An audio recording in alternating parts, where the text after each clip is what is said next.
Nagsagawa ng asset recovery meeting ngayong Huwebes ang Independent Commission for Infrastructure, katuwang ang iba pang ahensya.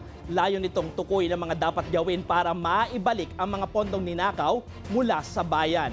Habang naniniwala naman si Public Works Secretary Vince Dizon na mananagot pa rin sa batas ang mag-asawang Diskaya kahit na hindi na sila makipagtulungan sa investigasyon ng ICI. Ang balitang A to Z hatid ni Ace Cruz. These assets were purchased using public funds. They belong to the Filipino people. Yan ang bahagi ng pahayag ni ICI Chairperson Justice Andres Reyes Jr. sa pagpupulong ng Independent Commission for Infrastructure at iba pang concerned agencies ngayong Huwebes, October 16. Layo ng interagency meeting na bumuo ng mga hakbang para ma-recover o maibalik ang perang kinurakot ng mga mandarambong mula sa kaban ng bayan. Sa ngayon, nasa 5 bilyong piso mula sa higit 2,000 bank accounts ang tinatarget na mabawi ng komisyon, kasabay pa ang mga smuggled luxury cars na mga sangkot na personalidad.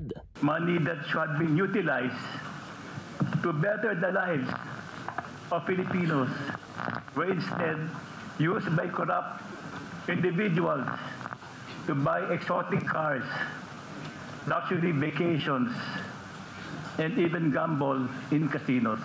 Para sa komisyon, hindi lang dapat hustisya, kundi restitution ang mangyari. Ibig sabihin, dapat makuhang muli ng kaparehong halaga ng walang labis at walang kulang ang anumang corrupted assets, gaya na rin ng panawagan ng taong bayan. It's a whole of government approach ang nakikita namin dito. There will be a technical working group composed of representatives among all these agencies who will meet regularly, or at least once a week, to update each other, exchange information on what they have and what have they done so far. No? Samantala, kasunod ng pag-withdraw ng mag-asawang Curly at Sara Diskaya ng kanilang kooperasyon sa investigasyon ng ICI, kampante pa rin si Public Works Secretary Vince Dizon na mapapanagot ng mag-asawa, lalo pat gumugulong na ang kasong kanilang isinampalaban sa mga ito. So, ano yan? Multiple counts of graft malversation, multiple cases yan. Kampante ako sa ating bagong ombudsman na yung first case na final ng DPWH, yun ang unang-unang kaso na magpapakulong sa mga Diskaya at sa lahat ng mga salarin.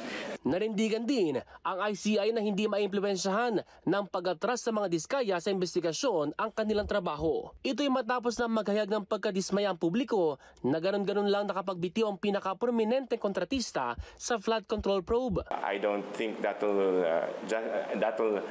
label the ICI as toothless, because that right is being invoked also in other investigative forum.